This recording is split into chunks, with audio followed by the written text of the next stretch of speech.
This team is definitely a we, not me program now. And, you know, I have it written all on my social media and my bios and everything. It's definitely something that we preach is a we, not me. So. Experience factor maybe not showing up as Thompson-Robinson takes the home run shot for Ethan Fernand. Touchdown, UCLA! All right, fired up, joined by somebody. Dorian, we met at an Elite 11 regional 5 years ago. Yeah. Heading into your junior season of high school football. 6 years ago, it would have been. And I remember seeing you for the first time, of course, Dorian Thompson-Robinson. I'm Yogi Roth. Excited to have you on today. We're at the Elite 11 finals. You're a counselor. Yes, sir. When you first came to Elite 11 regional, like, what was the vision you had for your career? Yeah, I mean, really, at that point in my career, I was focused on obviously getting looks. I knew I wanted to go to college for ball.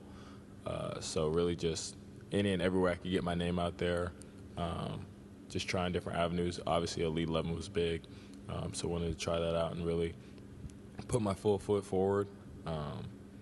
But, I mean, at the end of the day, it was all about getting looks back then. So Yeah. Well, you clearly got looks, and then you got looks in real football when you got to college. And now here we are 6 years later, and you came to Elite 11 heading into your senior year.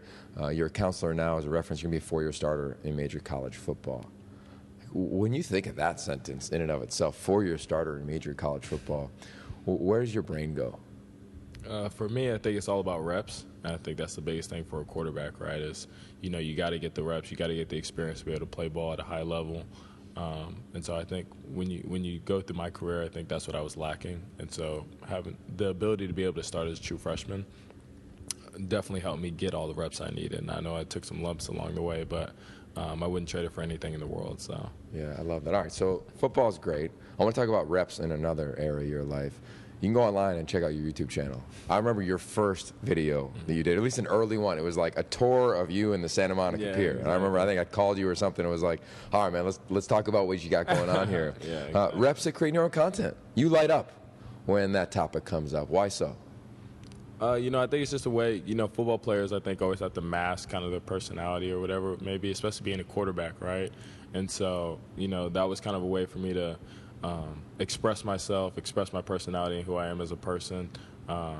And, you know, I fell in love with it, just kind of creating content and stuff like that. And it puts a smile on people's faces. You know, I get messages all the time, you know, somebody saying I made their day and stuff like that. So that's always fun, too. All right, so let's get in the weeds on it and nerd out. Like, are you editing it? Did you have to teach yourself how to do it? What was that journey like? Yeah, so being a guy that was always into YouTube and watching YouTube, I was kind of always curious on how everybody got their content made. And so, you know, you can find anything on the internet now, right? So definitely a lot of self-teaching, a lot of going through some stuff and figuring out what works for me.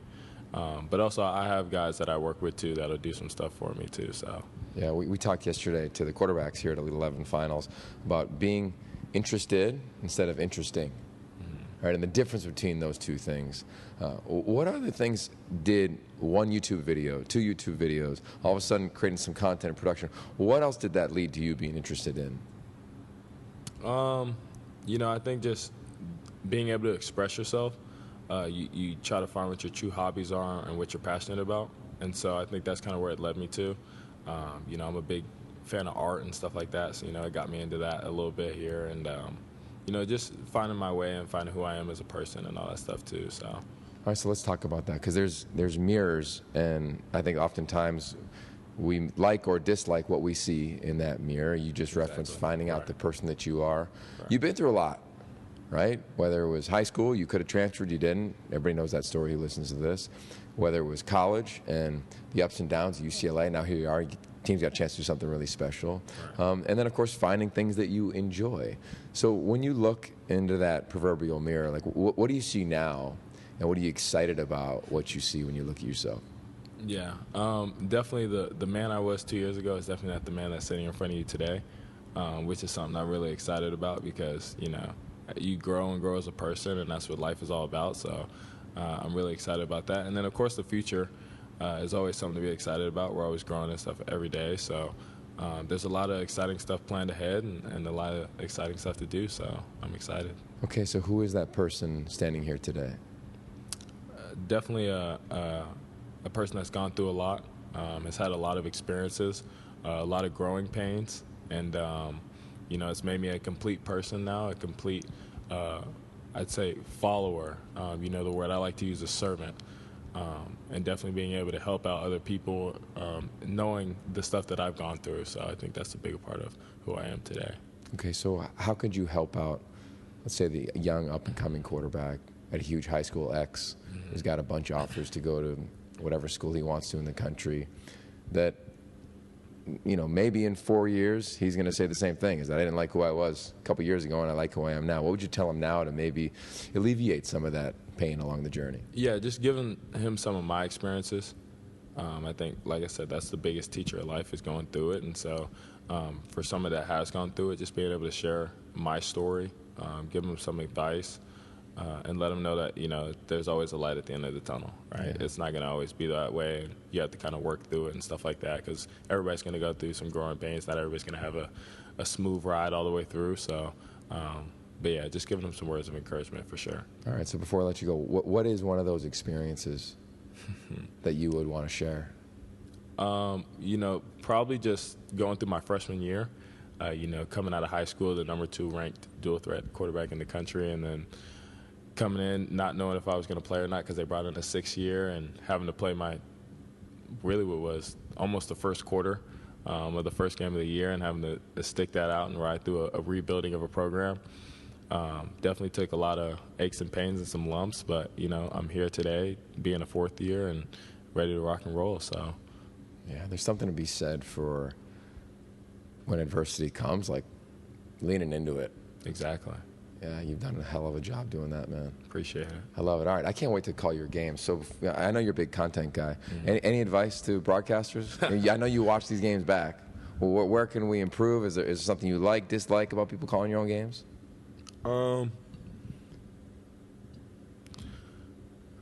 Probably, I don't know. I have a long name, right? So probably the reoccurrence of my name being said so much on the game is probably a little too much. Too much? Okay, you'd rather just DTR. Yeah. That's so funny. So let me take you inside broadcasting. So broadcasters, we want to respect the name. There's a big deal about it. But to your point, for people who have nicknames, which a lot of players do, we should say, hey, what would you prefer? So then we initially say Dorian Thompson-Robinson, a quarterback, and then the rest of the game we can just go DTR. Yeah, or just mix it in every once in a while. Mix it in. Okay, maybe once a quarter. Exactly. You're right, because your name is pretty much said every offensive snap. Yeah. Okay, cool. I like it, man. I'm looking forward to it. Looking forward to your season. I think you guys are a really special team. Well, what's the one thing, and I'm going to urge players to do this before every game, is to say it on their own social platforms, to say, this is the thing you need to know about us. Not to give away any of the secrets, but the thing that I think it's hard as an analyst, we can't know everything. But what's something that we need to know about UCLA football heading into the season? This team is definitely a we, not me program now. And, I have it written all on my social media and my bios and everything. It's definitely something that we preach is a we, not me. So. And that was a growth. Definitely. Yeah. Good, man. Good. I think there's a little bit more to that story we'll get to in another time. Hopefully media days. Pac-12 media days. Hope to see you there. Okay. All right, Dorian Thompson-Robinson, thanks for joining us, man. Thank you. All right.